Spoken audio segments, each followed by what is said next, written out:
오늘 함께 보실 하나님 말씀은 느헤미야 13장 15절에서 31절 말씀으로 이제 개혁을 시작해야 합니다. 그 두 번째 시간을 갖도록 하겠습니다. 여러분, 하나 질문을 드릴 테니까 한번 퀴즈를 맞춰보세요. 미국 빌보드 메인 차트에 1위를 달성했고요. 그리고 타임지에 표지 모델을 했고요. 한국 가수 최초로 UN 총회에서 연설을 하였던 아이돌 그룹이 있습니다. 할렐루야. 잘하시네요. BTS입니다. 방탄소년단이라고 하죠. 그 BTS인데 이 BTS 방탄소년단은요, 탈경계의 아이콘, 곧 세계의 어떤 인종을 초월하였다라고 해서 우리나라에서 화관 문화 훈장을 받았던 유일한 그룹입니다. 근데 제가 BTS를 말하고자 하는 게 아니라 이 BTS, 곧 방탄소년단의 아버지라 불리는 사람이 있어요. 그분이 누군지 아세요? 방시혁 대표입니다. 그 방시혁 대표가 어떻게 보면 이 방탄소년단 처음에는 사실 되게 미미했어요. 근데 그것을 이렇게 어떻게 보면 굉장히 큰 아이돌 그룹으로 성장을 시켰죠. 그런데 이 방시혁 대표가 얼마 전에 자기의 모교 대학교에서 졸업을 하게 되는 후배들을 위해서 축사를 할 기회가 있었다고 해요. 근데 그 축사의 말이 무엇이었냐면 바로 이거였어요. 저에게는 꿈 대신 분노가 있었습니다. 납득할 수 없는 현실, 저를 불행하는 상황과 싸우고 화를 내고 분노하며 여기까지 왔습니다. 라고 하면서 축사를 했어요. 여러분, 이게 축사, 이 졸업을 앞두고 새로운 앞날을 기대하고 있는 이 후배들에게 분노 또는 뭐 화를 내라 라고 하는 이런 축사가 맞을까요? 분위기가? 사실은 분위기에 맞진 않아요. 하지만 그가 말하고 있는 핵심이 무엇이냐면 그의 불만과 그의 분노는 최고의 것을 만들어내기 위한 분노였어요. 다시 말해 최고의 것을 만들려고 하는데 자기의 내면에서 이쯤 하면 되지에서 시작하여서 이 주변에서 이루어지고 있는 정서, 야, 그 정도면 됐어 라고 하고 있는 이러한 상황을 어떻게 하기를 원했던 거예요? 초월하기를 원했던 그 분노였어요. 이 정도로는 안 돼 라고 하는 그 분노 말이죠. 어떤 면에서 보면 이 축사와 어울리지 않았던 그의 일장 연설이었지만 졸업생들에게 굉장한 큰 도전이 되었다고 합니다. 여러분, 그런데 보세요. 하물며 이 세상 사람도 그저 그냥 대충 이 정도면 됐지, 타협하고 또 스스로 만족하는 정도에 머물러 있기를 거부하면서 그러한 자기를 향하여서 또 주변을 향하여서 분노하면서 열심을 낸 결과 BTS라고 하는 엄청난 그룹을 만들어냈어요. 그런데 오늘 우리 기독교인들에게는 분노가 없다는 거예요. 그 분노는 혈과 육에 대한 분노가 아니라 거룩한 분노, 의로운 분노, 곧 하나님의 자녀의 권세를 가지고 우리의 삶의 주변에 또 내 내면에 있는 이 죄의 요소를 향하여서 분노를 해야 되는데 그럴 성도들의 입술이 닫혀 있고 분노가 일어나지 않고 있는 현 상황이 저의 마음을 먹먹하게 만듭니다. 여러분, 오늘날 그리스도인들에게 있어서 가장 문제라고 할 수 있는 것이 있다면 저는 분노가 사라졌다는 거예요. 과거의 기독교인들은요, 분명한 분노가 있었어요. 우리의 선조, 아니 여러분의 과거 쪽에 분명히 뜨겁게 예수 그리스도를 영접하였던 그때에는 우리 안에 거룩한 분노, 의로운 분노가 있었을 겁니다. 그런데 오늘 이 코로나의 시대가 우리의 현 상황을 반영하듯이 어느 순간부터 그리스도인들이 이 죄에 대해서 분노하기보다는 수용하고 용납하고 포용하는 자세를 하다 보니 저 세상 가운데 조금의 영향력도 미치지 못하고 있는 이 상황이 하나님 보시기에 참 마음이 아플까 생각이 됩니다. 여러분, 그런데 오늘 말씀 우리가 지난주에 이어서 보고 있지만 이스라엘이 당면하고 있는 현실도 오늘 우리가 당면한 현실과 크게 다르지 않다는 것이 보여지고 있어요. 여러분 기억하시죠? 성벽 재건 며칠 만에 이뤘어요? 52일 만에 이뤘어요. 그리고 이 느헤미야로 주도하였던 성벽 재건이 끝나고 나자 누구의 주도로 신앙의 재건이 이루어졌어요? 아니죠. 에스라에게 부탁한 거고. 누구? 그렇죠. 모든 백성이 일제히 수문 앞 광장에 모여서 학사 에스라에게 모세 책을 낭독해 주기를 사모하는 그 모든 백성이 주체가 되자 신앙의 재건이 이루어졌어요. 그렇게 12장까지 12년의 세월이 흘렀어요. 근데 그 12년의 세월 동안에 그들의 마음에 있었던 은혜가 어떻게 됐다고요? 점차 식어졌죠. 분명히 뜨거웠던 때가 있었어요. 죄에 대해서 하나님께 인봉하면서 우리가 다시는 우리의 조상들의 죄를 반복하지 말자, 우리가 수치를 당하지 말자라고 그렇게 다짐하면서 하나님 앞에 자의로 기쁨으로 하나님께 인봉하였던 이스라엘 백성들이 12년이라는 세월이 지나가면서 점차 은혜가 소멸되어져 갔다는 거예요. 문제는 느헤미야가 아닥사스다 왕에게 갔다 오는 얼마 동안? 그 1년 동안 이스라엘은 언제 그랬냐는 듯 과거로 회귀합니다.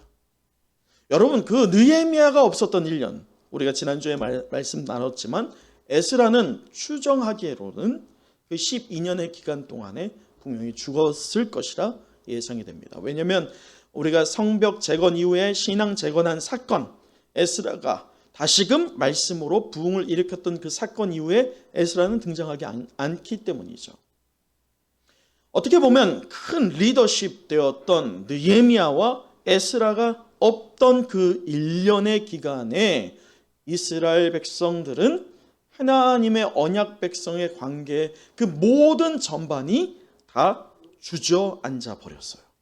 마치 우리가 작년에 한 해 동안 예배에 대해서 드리지 못하게 하는 방역 기준에 맞춰서 우리가 온라인 드리는 어떤 불가피하게 그렇게 예배를 온라인으로 잠시 드렸을 뿐인데 그 기간 동안에 성도들, 한국 교회의 성도들과 교회가 어떻게 됐어요? 다시금 돌아올 수 없는 지경에 이르른 그 1년의 기간이 마치 느헤미야 시대에 느헤미야가 부재했던 그 1년의 세월과 동일하다는 것입니다.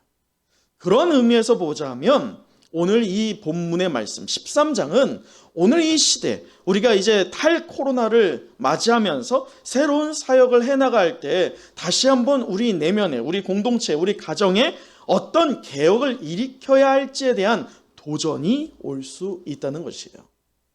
자, 그러면서 이 느헤미야가 돌아온 직후에 바벨론에서 돌아온 직후에 목도한 이스라엘 저변에 깔려있는 죄의 온상들 그것들을 보면서 분노를 일으키면서 개혁을 몇 가지 했다? 4가지 했다. 그런데 지난주에 우리가 몇 가지 살펴봤다? 몇 가지 살펴봤다? 2가지. 그 2가지 중에 첫 번째가 뭐였어요? 악을 제거하는 것, 곧 거룩함의 개혁이었어요.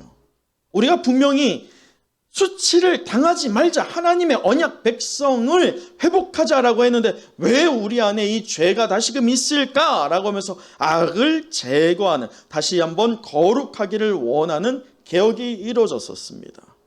또 2번째 개혁은 무엇이었어요? 예배의 개혁이었어요. 그 예배는 11조를 비롯하여서 삶의 저변에 하나님과 언약 관계에서 맺어야 할 그 예배, 그 예배의 자리가 아니라 삶 자체가 예배인 언약 백성의 그 정체성을 회복하기를 사모하면서 예배에 대한 개혁을 했던 바가 있습니다. 오늘 우리가 보게 되는 15절부터 마지막 절까지는 나머지 몇 개의 개혁이 남았어요? 2개의 개혁이 남았어요. 우리가 지난주와 이번 주에 이어서 이 4개의 개혁이 오늘 이 탈코로나를 맞이하면서 어찌 보면 새로운 사역과 새로운 방향을 모색하면서 다시 한번 재건하기를 사모하는 우리 은성의 모든 영가족들이 적용해야 할 4가지의 삶의 방편에서의 개혁들일 줄 믿습니다. 자, 나머지 이제 3번째와 4번째 개혁을 말씀을 통해서 한번 살펴보도록 하죠. 오늘 본문을 우리가 읽기 전에요, 먼저 한 부분을 찾아보도록 할게요. 우리 출애굽기 20장을 한번 봤으면 좋겠어요. 출애굽기 20장 8절에서 10절입니다. 하나님은 모세에게 십계명 2개의 돌판을 주고 나서 또 이스라엘 백성들에게 명령을 하는데, 이 십계명에 기록되어 있는 것이 무엇이냐? 8절에서 10절 우리가 한번 한 목소리로 읽어보도록 할게요. 자, 다 찾으셨죠? 아멘. 자, 우리 한 목소리로 읽겠습니다. 시작. 안식일을 기억하여 거룩하게 지키라. 엿새 동안은 힘써 내 모든 일을 행할 것이나 일곱째 날은 내 하나님 여호와의 안식일인즉 너나 내 아들이나 내 딸이나 내 남종이나 내 여종이나 내 가축이나 내 문 안에 머무는 객이라도 아무 일도 하지 말라. 자, 하나님께서는 이 천년의 시간 이전에 모세에게 언약 백성 곧 출애굽을 통해서 가나안으로 가면서 아브라함과 맺었던 그 언약의 땅으로 출애굽을 한 출애굽 1세대 그리고 그 2세대를 인도해 가면서 언약 백성의 관계가 무엇인지를 말씀하시는데, 그 핵심의 하나가 무엇이냐면 바로 안식일 개념이었어요.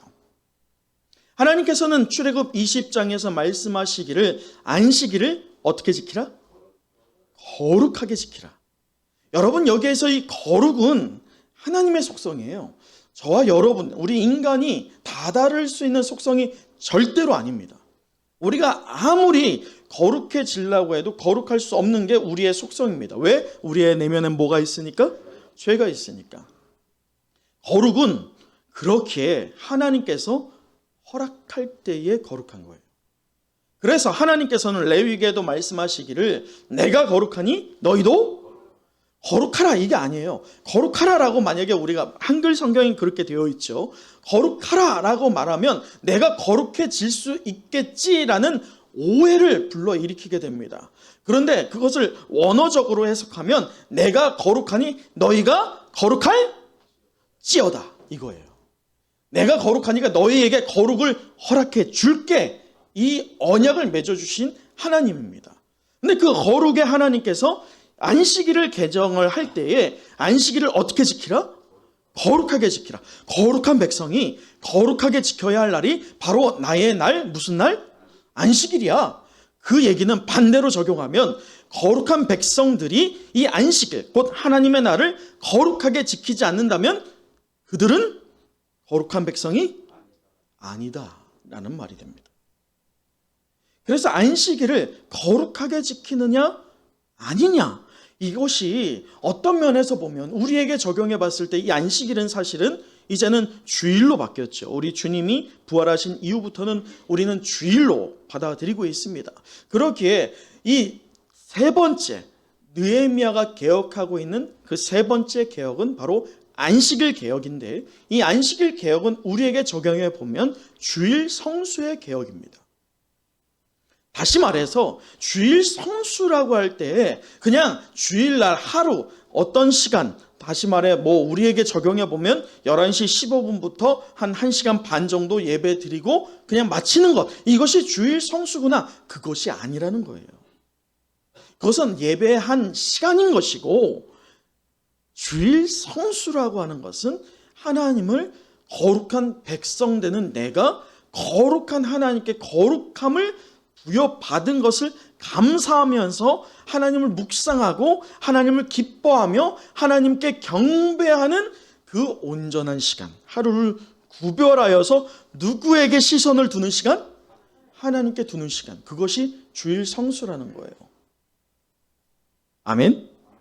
그런데 문제는 이 주일 성수에 대한 안식일에 대해서 천년 이상의 시간 전에 모세를 통해서 언약을 하였던 언약 백성으로서 하나님이 허락하여 주셨던 이 말씀을 이들이 신앙의 재건을 하면서 재현했던 바가 있었습니다. 스스로 자원하여서 11조를 그리고 초막절을 그리고 하나님 안에서 거룩하기를 원하면서 이방인들을 안에서 내몰아내기를 결단한 바가 12년 전에 있었단 말이에요. 12년의 시간이 흘러가면서 어떻게 됐어요? 자, 말씀을 한번 보도록 하죠. 오늘 다시 본문으로 돌아와서 우리 15절을 읽어보도록 하겠습니다. 15절이에요. 시작. 그때 내가 본즉 유다에서 어떤 사람이 안식일에 술틀을 받고. 자, 그때가 언제일까? 그때가 언제냐? 자, 6절 보세요. 6절. 오늘 말씀에 그때가 계속 등장해요. 왜냐하면 동시간에 느헤미야가 그 상황을 주목하면서 동시다발적으로 개혁을 일으키기 때문입니다. 그렇죠. 아니죠. 바사가 아니죠. 자, 6절 같이 한번 읽어볼게요. 6절 시작. 그때에는 내가 예루살렘에 있지 아니하였느니라.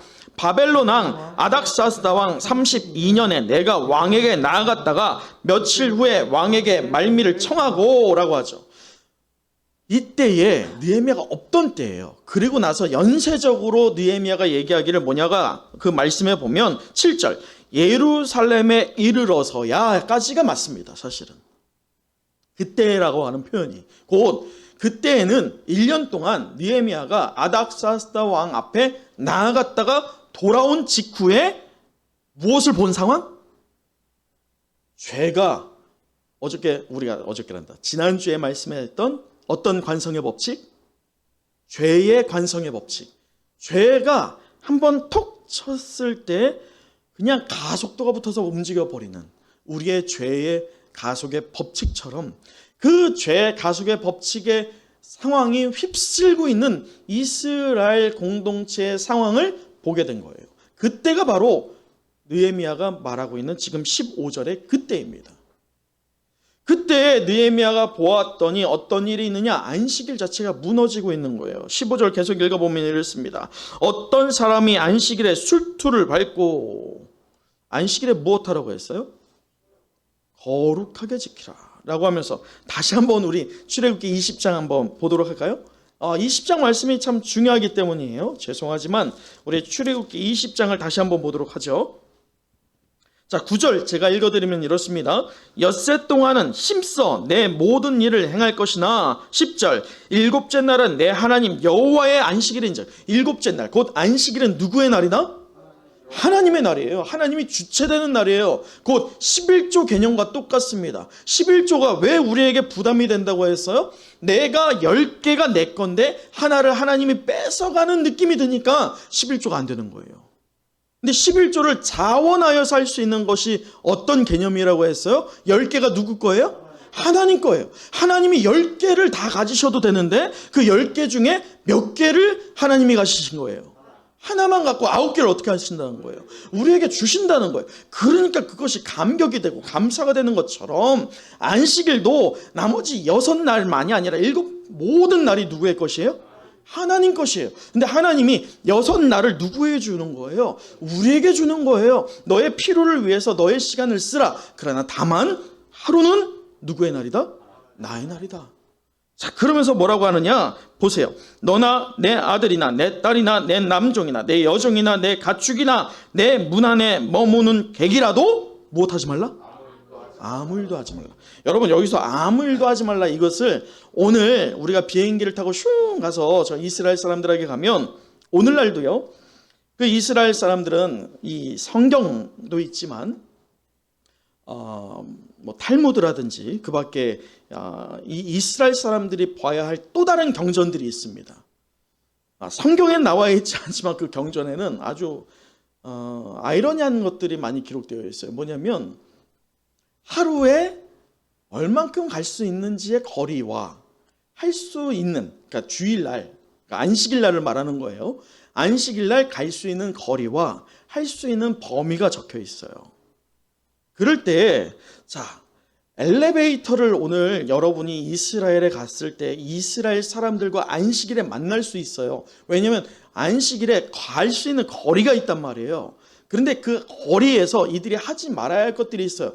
아무것도 하지 말라고 했잖아요. 자, 엘리베이터를 타면 뭐 해야 됩니까? 눌러야죠. 안식일에 이 사람들은 못 누릅니다. 왜 그럴까요? 아무 일도 하지 말라고 하니까. 그래서 엘리베이터마다 누가 있을까요? 눌러주는 사람이 있어요. 안식일에. 만약에 없어. 근데 여러분이 같이 탔어. 어떻게 할까요? 그분들이 말합니다. 눌러주세요. 라고 말이죠. 이게 얼마나 우스운 일입니까? 하나님은 그 개념으로 아무 일도 하지 말라는 게 아니에요. 앞서 우리가 얘기한 것처럼 주일 성수의 온전한 의미는 이 하루 동안 우리가 아무 일도 하지 않고 예배만 그냥 24시간 주구장창 드려라, 이것이 아닙니다. 하나님은 그렇게 우리에게 말씀하지 않으시는 거예요. 우리가 어떤 일을 하든지 간에 누구에게 시선을 두라? 하나님께 시선을 두라는 것이죠. 자, 그런데 다시 오늘 본문으로 돌아와서 보면, 자, 어떤 일이 있느냐? 술투를 밟는다는 거예요. 이 술투의 목적은 뭐예요? 술을 만드는 거예요. 안식일에. 안식일 개념 자체가 지금 어떻게 된 겁니까? 사라진 거예요. 얼마만큼의 기간 동안에? 1년이죠, 1년. 느헤미야가 없는 1년. 12년 동안 그들의 마음에 그런 욕구가 있었어요. 아, 귀찮아. 아, 좀 어느 정도 적당껏 하지. 아, 너무 융통성 없어. 이런 얘기들이 느헤미야 뒤에서 넘쳐났을 거예요. 느헤미야가 그것을 받아들이지 않았겠죠. 수용하지 않았겠죠. 마치 방시혁 대표가 그랬던 것처럼 의로운 분노로 그것들을 거부했을 겁니다. 아무도 그래서 느헤미야 앞에서 그 얘기를 못했을 것이 뻔합니다. 그런데 그런 느헤미야가 없고 에스라가 없으니 사람들의 마음의 욕구가 어떻게 됩니까? 삶에 나타나는 거예요. 안식일 자체가 없어지는 거예요.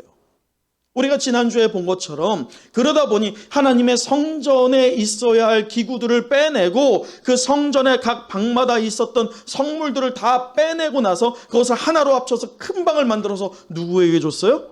암몬 사람 도비야. 그 성벽은 여우가 올라가도 무너질 거야 조롱하였던 그 하나님을 조롱하고 비웃었던 그 도비야에게 줄 정도로 예배에 대한, 안식일에 대한 모든 게 무너져 버린 상황이었어요. 근데 더 심각한 게 무엇이냐? 자, 보세요. 16절이에요. 또 두로 사람이 예루살렘에 살며 물고기와 각양 물건을 가져다가 언제?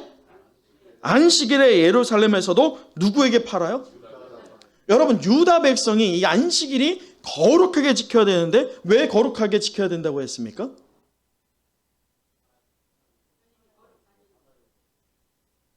거룩한 하나님이 내가 거룩하니 너희도 거룩하라고 하면서 거룩한 백성으로 삼아주시는 것을 기억하게끔 하는 그 하루.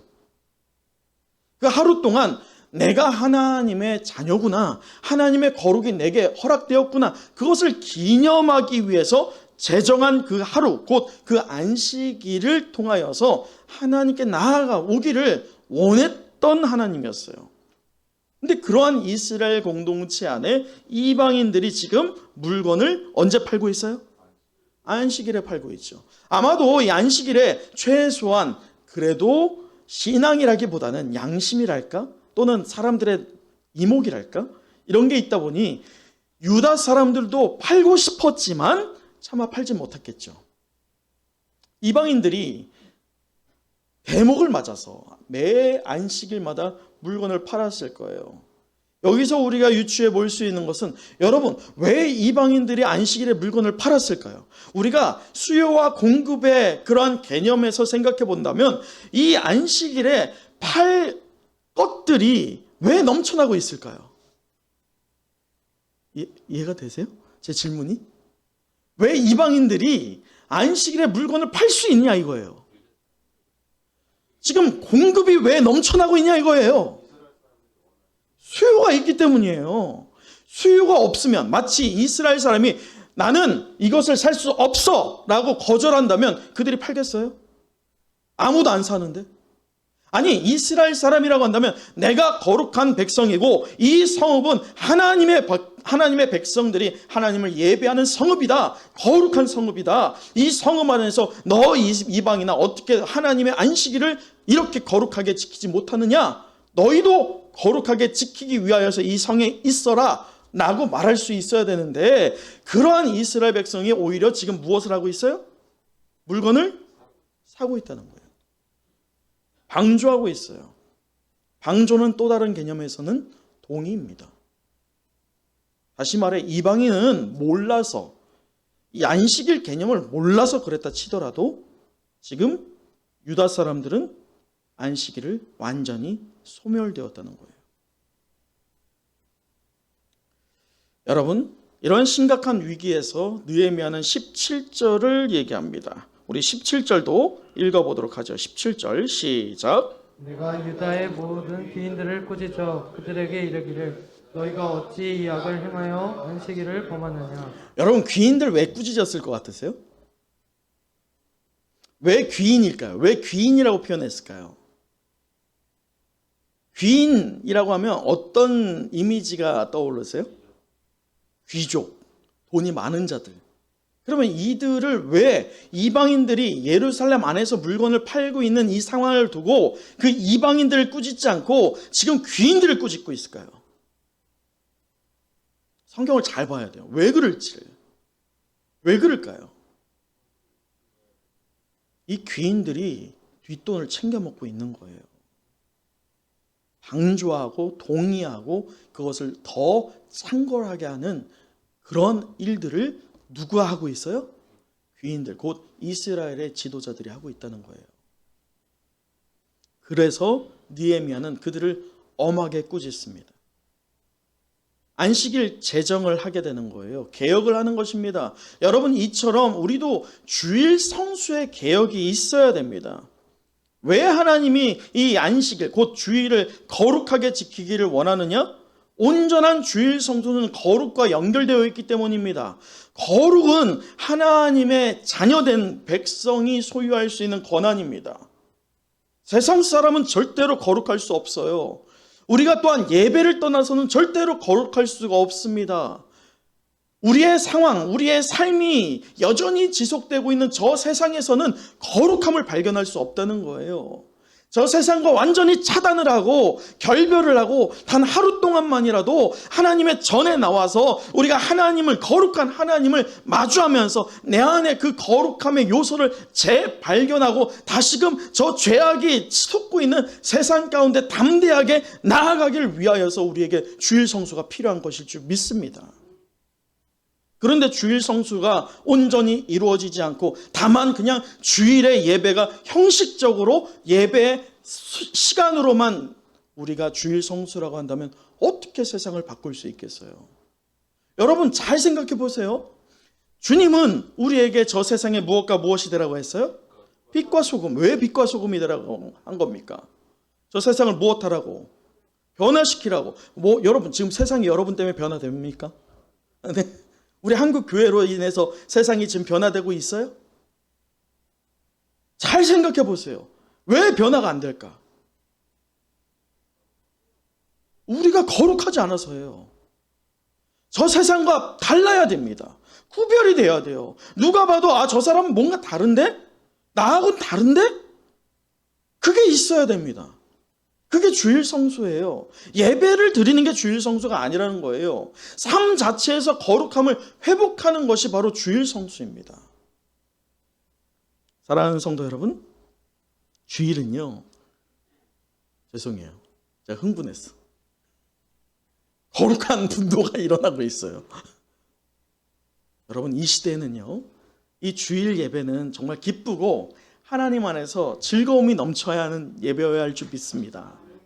그러면서도 이 주일 예배를 통해서 우리 안에 죄를 단죄하고 그리고 차단하고 그리고 그 죄에 대해서 분노함이 다시금 우리에게 일어나는 은혜의 예배가 되길 간절히 소망합니다.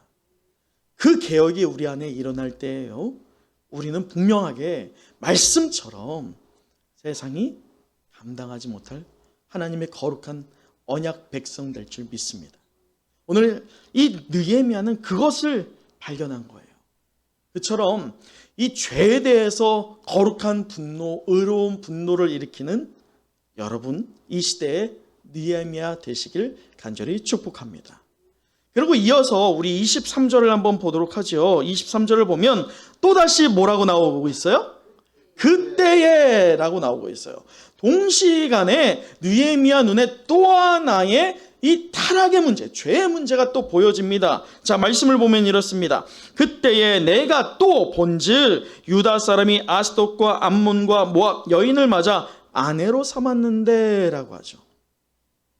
이 바벨론에서 돌아온 직후에 예루살렘 민족에게 있어서 가장 큰 문제는 자폰의 문제였어요. 곧 거룩한 이스라엘 백성의 순수성을 지켜야 되는데 상황이 그러니까 어쩔 수 없는 불가항력적인 그런 상황이 있잖아요. 어떤 기반 시설이 전혀 없는 상황에서 이방인들에게 좀 의지를 할 수도 있잖아요. 또 그 이방인들을 전도도 할 수 있잖아요. 그러한 맥락 안에서 자폰이 이루어졌다는 거예요. 네, 여러분 기억하시죠? 우리 느헤미야 10장 30절 볼까요? 느헤미야 10장 30절입니다.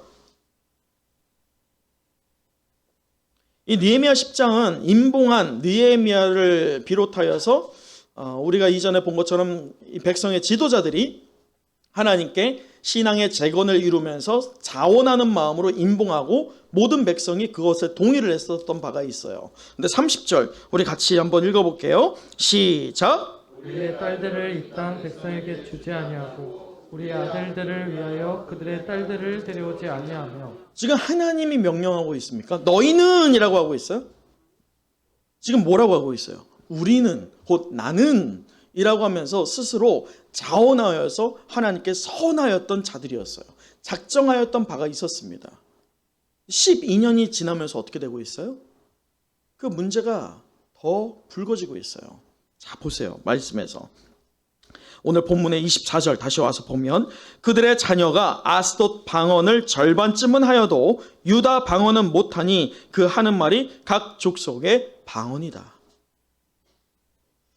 여러분, 요즘에 우리가 성경 통독을 새벽에 하고 있죠. 요즘 우리가 읽고 있는 본문은 신명기입니다. 그 신명기는 모세가 이 가나안 땅을 바라보면서 이제 가나안에 도착하기 이전에 그러니까 출애굽 1세대들은 이미 다 죽었고 그 2세대들, 이제 가나안에 들어가게 될 여호수아와 갈렙 그리고 2세대들에게 다시금 과거에 1세대들이 범하였던 죄와 또 하나님의 은혜하심과 또 하나님의 인도하심 그리고 앞으로 그들이 가나안 땅에 들어가서 하나님의 말씀을 준행해야 할 바들에 대해서 기록한 것이 신명기입니다. 근데 하나님의 역사를 보면 참 과격한 면이 있어요. 인간적인 면에서 보면 이 이방인들과의 전쟁이 있거든요. 근데 하나님께서는 그 가나안 정복을 하면서도 여호수아에서도 마찬가지고 하나님의 명령은 그 백성들 곧 이방인들을 어떻게 하라고 합니까? 진멸하라고 해요. 그 진멸에는 부녀가 포함되어 있고 어린 남자아이도 포함되어 있습니다. 제가 새벽에도 말씀을 증거했지만 출애굽이 이루어지기 전에 애굽 왕 바로로 인하여서 모세도 죽음을 당할 뻔했던 바가 있어요. 근데 같은 방식을 어떻게 보면 인간적인 면에서 보면 같은 방식 아니 오히려 더 과격한 방식으로 하나님은 모든 것을 진멸케 하는 명령을 하고 계십니다. 하나님은 왜 이런 무지막지한 방법을 사용하는 것일까? 시험이 들 수도 있어요. 그러나 우리가 믿음의 눈, 영적인 눈으로 하나님이 왜 그러는지에 대한 분명한 목적을 알게 된다면 이해가 됩니다. 그것은 오늘 본문의 말씀과 연관을 지어볼 수가 있어요. 그것은 바로 그들이 만약에 진멸하지 않고 가나안 땅에 들어갔을 때 진멸하지 않은 그 가나안 족속과 결혼을 하게 되겠죠. 그 결혼을 하게 되는 결과로 이방인 여인들이 자연스럽게 이스라엘 공동체 안에 들어오고 또 혼혈 민족들이 그 안에서 이루어질 것입니다. 그렇게 될 때 하나님은 분명히 보았던 거예요. 무엇을? 다음 세대가 아니라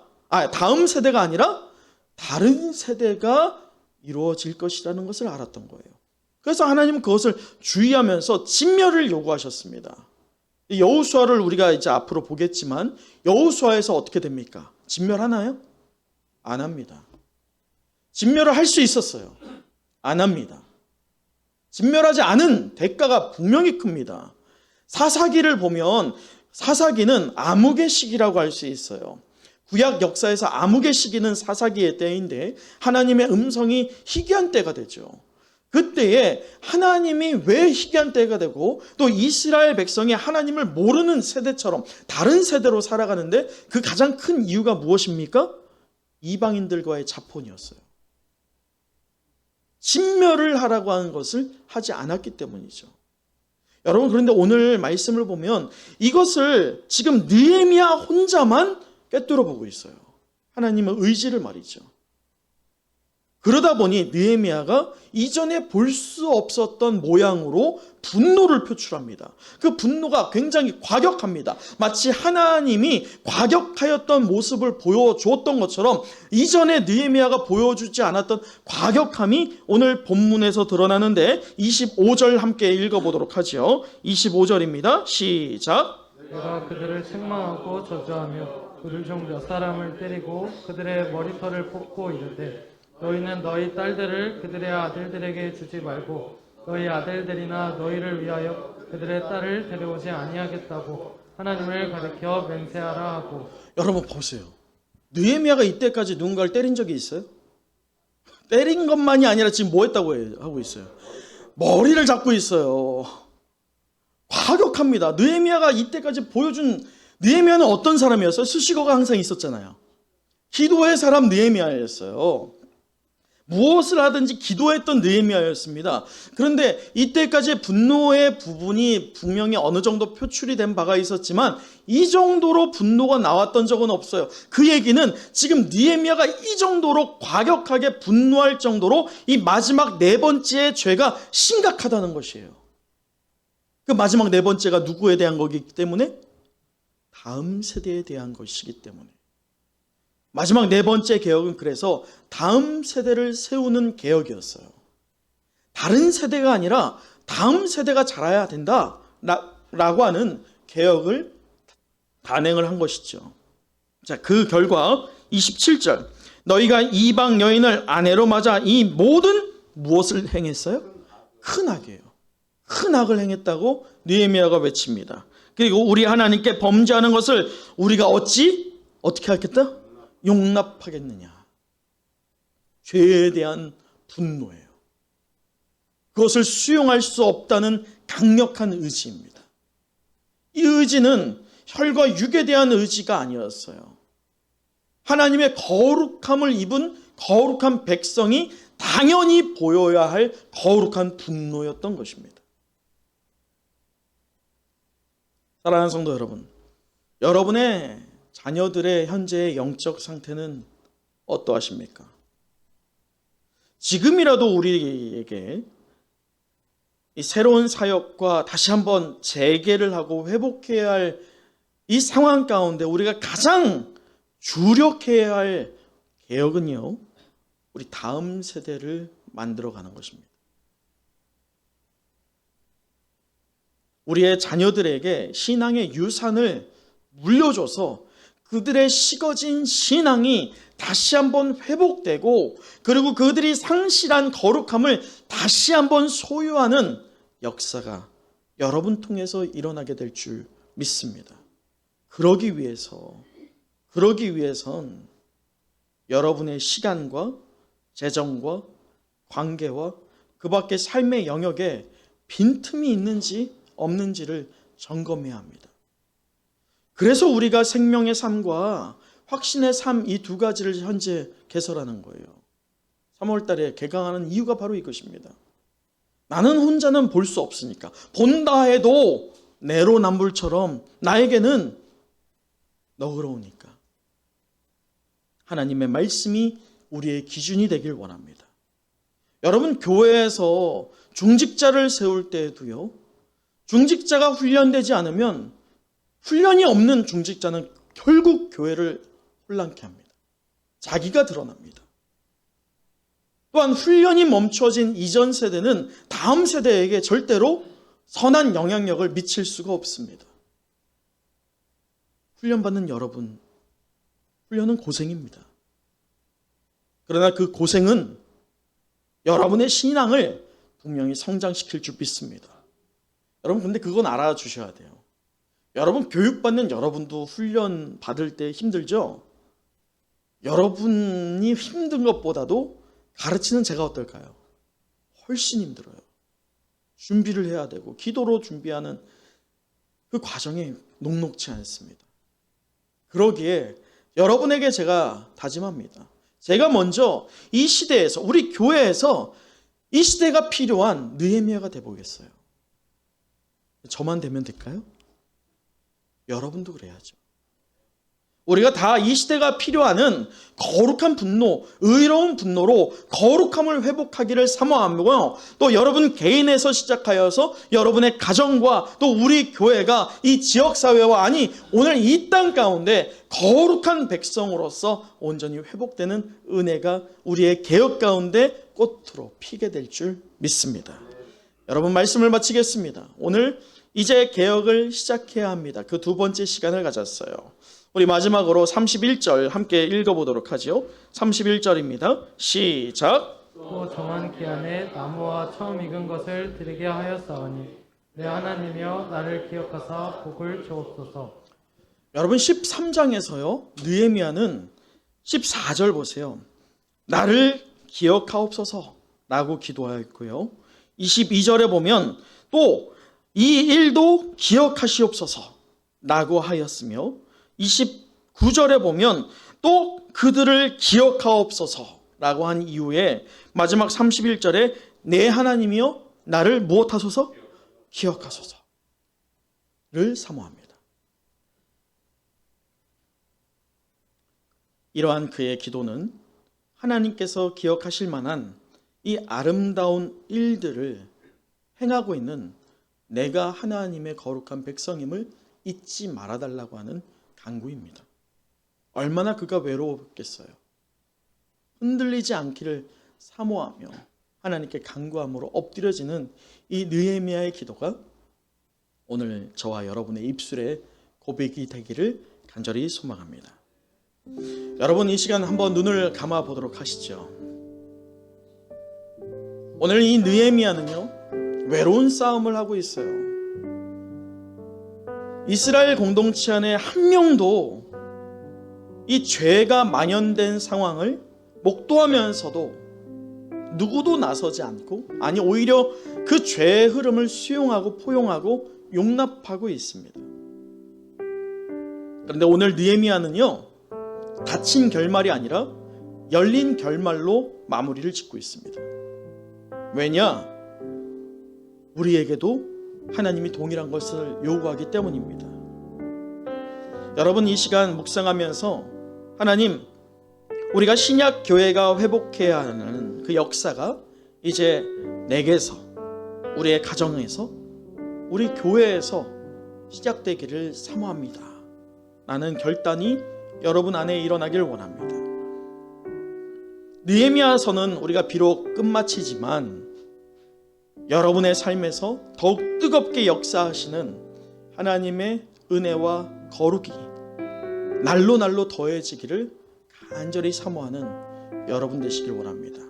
이 시간 잠시 눈을 감고 하나님이 그렇게 결단하게 하는 그 간구의 제목, 그리고 여러분의 도전을 하나님께 나아가며 사모하는 시간 잠시 가져보길 원합니다.